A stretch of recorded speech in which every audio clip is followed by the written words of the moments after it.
Over 60? Stop doing these healthy things. Over 60? What if I told you that some of the things you believe are healthy are actually making you age faster? Most people over 60 try to do the right thing. They walk more. They stretch every morning. They eat lighter food. They avoid effort so they don't get hurt. It sounds smart. It sounds safe. It sounds healthy. But doctors and physical therapists see the opposite result every single day. People who follow these habits often lose strength faster. They feel weaker in the morning. Their balance slowly disappears. Simple movements become harder.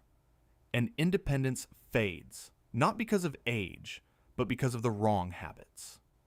Here's the uncomfortable truth. After 60, your body plays by different rules. What helped you at 40 can quietly harm you at 60. Walking alone is no longer enough. Gentle stretching at the wrong time can backfire. Light diets can starve your muscles. And avoiding resistance tells your body that strength is no longer needed. The body always adapts, but it adapts to what you do most. If you give it comfort, it learns weakness. If you remove challenge, it removes strength. In this series, I'll break down 5 common, healthy habits that many people over 60 follow every day, and why they may be accelerating aging instead of slowing it down. This isn't about fear, and it's not about extremes. It's about understanding how the body changes after 60, and what it truly needs to stay strong, stable, and independent. If you're over 60, or you want to stay strong after 60, watch the next part carefully, because mistake number 1 is the most common of all. Walking is good. There's no doubt about that. But after 60, walking alone is often not enough. And for many people, it becomes a hidden trap. Here's what doctors notice again and again. People over 60 start walking more because it feels safe. No equipment, no strain, no fear of injury. They walk every day, sometimes for an hour or more, and they believe they're protecting their health. But quietly, something else is happening. Muscle loss accelerates after 60, especially in the legs, hips, and core. And walking, by itself, does not challenge muscles enough to stop that process. So what happens? You may walk more, but your legs get weaker. Your hips lose stability. Your balance declines. You don't notice it at first. You just feel more tired. You need the handrail more often. Standing up from a chair takes longer. Stairs feel heavier than they used to. This isn't because walking is bad. It's because walking trains endurance, not strength. After 60, strength is what protects you. From falls, from joint pain, from loss of independence. Without strength, the body adapts downward. It learns that power is no longer required, so it slowly removes it. That's why many very active walkers over 60 are surprised when they suddenly feel fragile. They were moving, but they weren't challenging their body. Walking should support your health, not replace strength. In the next part, I'll explain why many people over 60 avoid resistance, and how that fear may be aging their body faster than they realize. Because mistake number 2 is driven by one thing above all else: fear. After 60, fear becomes one of the strongest forces in the body. Not pain, not age. Fear. Fear of injury, fear of falling, fear of doing something wrong. So many people over 60 make a quiet decision: I won't push my body anymore. They stop lifting anything heavy. They avoid resistance. They choose only movements that feel easy and safe. It sounds reasonable. It sounds careful. But biologically, it sends a dangerous message. The body is simple. It keeps what it needs and removes what it doesn't. When you stop using strength, your body assumes strength is no longer required. So it adapts. Muscles shrink faster. Bones lose density. Tendons weaken. Reflexes slow down. And the body becomes more fragile, not less. Ironically, avoiding resistance often increases the risk of injury because daily life requires strength. Standing up from a chair, carrying groceries, catching yourself when you stumble, climbing stairs. These are not gentle movements. They are strength movements. Without resistance training, the body is unprepared for real life. Doctors see this pattern constantly. People who avoid resistance feel safe until one small challenge breaks that illusion. A misstep, a slip, a sudden movement, and the body doesn't respond in time. This isn't about heavy weights, and it's not about pushing through pain. It's about giving the body a reason to stay capable. After 60, resistance isn't dangerous. Avoiding it is. In the next part, we'll talk about a habit almost everyone believes is harmless: morning stretching, and why, after 60, it can quietly cause more harm than good. Morning stretching feels healthy. For many people, it's a lifelong habit. Wake up, stretch the legs, stretch the back, loosen the body. After 60, this routine often feels even more necessary. The body feels stiff, joints feel tight, movement feels slow. So people stretch harder, believing they are protecting themselves. But here's what most people don't realize. In the morning, the body is at its most vulnerable state. Muscles are cold. Tendons are less elastic. Joint lubrication is reduced. Reaction time is slower. When you stretch aggressively in this state, especially static stretches, you increase the risk of small tissue damage, not dramatic injuries, the quiet kind. Micro tears in muscles, strain on tendons, stress on the hips, lower back, and hamstrings. After 60, these tissues recover more slowly. So, damage accumulates. That's why many people notice a pattern. Morning stretching feels good for a moment, but pain appears later in the day. Or stiffness returns stronger than before. Doctors and physical therapists often see the same mistake. People stretching what is weak instead of activating what is inactive. Stiffness after 60 is rarely about short muscles. It's often about muscles that are underused. Stretching them doesn't fix the problem. It can make it worse.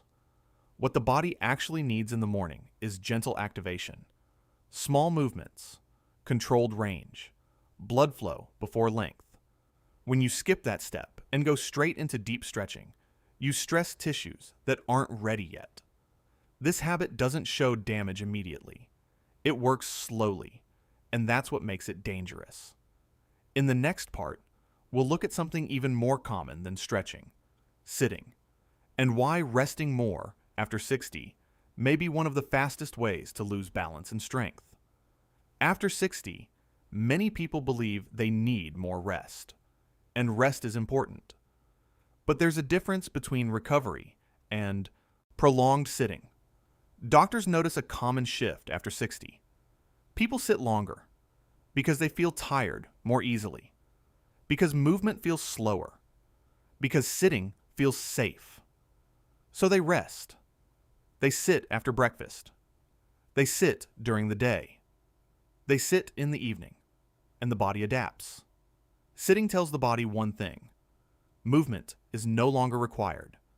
The muscles that stabilize your hips, spine, and balance begin to weaken first. Not dramatically, gradually. The hips lose range, the core disengages, posture collapses, and balance becomes unreliable. This is why falls often don't happen during exercise. They happen during normal life. Standing up too quickly, turning, reaching for something. The body is no longer prepared. Here's the problem. Sitting feels like recovery, but physiologically, it behaves like deconditioning. Blood flow slows. Muscle activation drops. joint signals fade. After 60, the nervous system needs frequent reminders that the body is still, meant to move. Long periods of sitting remove those reminders. That's why people who rest more often feel weaker, not stronger. They didn't lose ability because of age. They lost it because the body stopped being asked to maintain it. This doesn't mean constant exercise. It means frequent movement. Standing, light transitions, short activations throughout the day. After 60, how often you move matters more than how long you rest. In the next part, we'll talk about food and why many healthy diets after 60 quietly accelerate weakness instead of preventing it. After 60, many people try to eat lighter. They cut portions. They avoid protein. They focus on salads, soups, and easy foods. It feels responsible. It feels healthy. But inside the body, a different process begins. After 60, muscle tissue becomes less responsive to nutrition. This is called anabolic resistance. In simple terms, your body needs more protein than before, just to maintain the same amount of muscle. When protein intake drops, muscle loss accelerates quietly. Not in weeks, in months. And the signs are subtle. You feel weaker even though you eat clean. You recover slower. You lose strength without losing much weight. That's because the body starts using muscle to support basic functions. Low-protein diets after 60 don't make you lighter. They make you frailer. Doctors see this constantly. People think they are protecting their heart or their digestion, but they are undermining the very tissue that keeps them independent. Muscle is not just for movement. It stabilizes joints. It protects bones. It controls blood sugar. It supports balance and reaction time. When protein is too low, exercise stops working as well. Recovery slows, and fatigue increases. This is why many people say, "I exercise, but I'm still getting weaker." The problem isn't effort, it's fuel. After 60, eating less is easy. Eating adequately becomes critical. This doesn't mean extreme diets, and it doesn't mean overeating. It means understanding that muscle is now a priority, not something the body can rebuild automatically. In the next part, we'll talk about sleep and why the way many people sleep after 60 prevents recovery instead of supporting it. After 60, many people believe they need more sleep, so they stay in bed longer. They nap more during the day. They go to sleep earlier, even when they're not tired. It feels like recovery, but often it isn't. Doctors notice a common pattern. People sleep more hours, but wake up feeling stiff, slow, and unfocused. Energy doesn't return. Strength doesn't improve. Here's why. After 60, sleep quality matters more than sleep length. Long time in bed with poor sleep structure can actually disrupt recovery. The body relies on deep sleep to repair muscles, regulate hormones, and reset the nervous system. When sleep is fragmented, too many naps, irregular schedules, or long inactive evenings, deep sleep is reduced, so the body rests but doesn't rebuild. Another problem appears quietly. Less daytime movement leads to weaker sleep signals at night. The body doesn't feel the need to enter deep recovery modes because it hasn't been challenged. So people try to fix fatigue with more rest, when what they need is better rhythm. Consistent wake times, daytime movement, light exposure in the morning, reduced inactivity before bed. Without these signals, sleep becomes lighter and less effective. That's why many people say, "I sleep longer, but I feel worse." The issue isn't age, it's timing and structure. After 60, recovery depends on how you sleep, not just how long. In the next part, we'll talk about something almost everyone underestimates: balance, and why ignoring it after 60 can undo everything else you're doing right. Balance is one of the most underestimated abilities after 60. Most people don't train it. They don't think about it. They assume it will always be there, until one day it isn't. Doctors often hear the same sentence. I didn't fall because I'm weak. I just lost balance. But balance is not luck, and it's not instinct alone. Balance is a trainable system. It depends on muscle strength, joint stability, reaction speed, nervous system coordination. After 60, this system weakens faster if it's not actively used. Here's the problem. Walking doesn't train balance well. Sitting reduces balance signals. Avoiding challenge shuts the system down. So balance slowly fades, unnoticed. You don't feel it during normal walking. You feel it when something unexpected happens. A slippery surface, a quick turn, an uneven step, and the body reacts too slowly. This is why falls are rarely about fitness. They're about response. When balance training is absent, the brain stops prioritizing fast correction. Reflexes dull. Stabilizer. Muscles go offline. Confidence drops. Then fear increases, and fear changes how you move. Shorter steps, stiffer posture, less natural motion, which ironically makes balance worse. Doctors see this spiral often. Loss of balance to fear, to less movement, to more instability. But the body is adaptable. Even after 60, balance improves quickly when it's gently challenged. Simple shifts, controlled instability, small coordination demands. Ignoring balance doesn't preserve safety. It removes it. In the next part, we'll talk about one final mistake, a mindset that quietly ties all the others together, and why believing you're too old to change may be the fastest way to age. One of the most damaging habits after 60 is not physical. It's mental. Many people quietly accept the idea that decline is inevitable. That's just age. It's normal after 60. There's nothing to do about it. This belief changes behavior, even when no one says it out loud. People stop trying new movements. They stop challenging weakness. They stop expecting improvement. And the body listens. The nervous system is deeply influenced by expectation.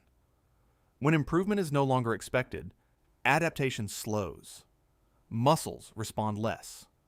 Coordination fades. Recovery weakens. Not because change is impossible, but because the body is no longer asked to change. Doctors often see something surprising. Two people of the same age, same diagnosis, same limitations. One improves, the other declines. The difference is rarely motivation. It's belief. One person adjusts habits gradually. The other protects themselves from effort.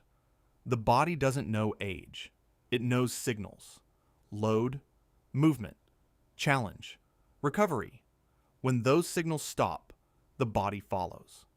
This doesn't mean pushing aggressively, and it doesn't mean denying reality. It means refusing the idea that decline is automatic. After 60, change is slower, but it is still very real. Strength can return.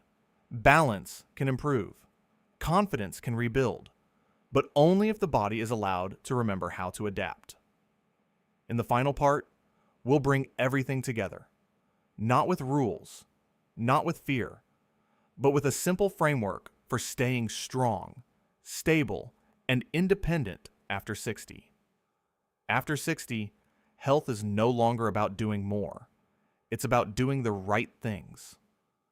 Throughout this series, we've talked about habits that look healthy on the surface, but quietly accelerate decline. Walking without strength. Avoiding resistance out of fear. Stretching cold muscles. Sitting too much. Eating too little protein.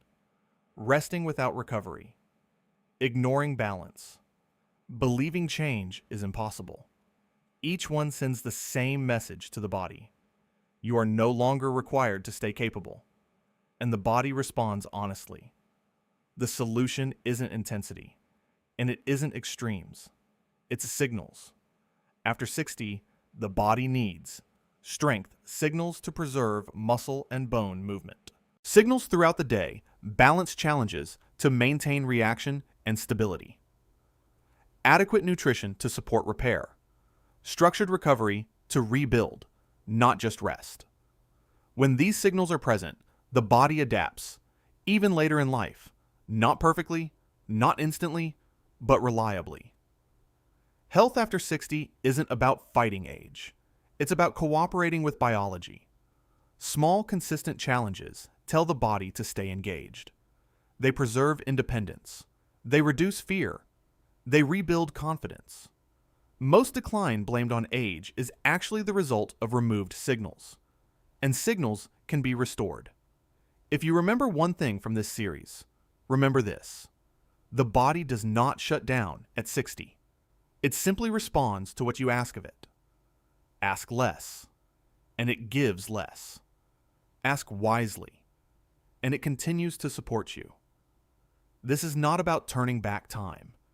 It's about keeping control of the years ahead.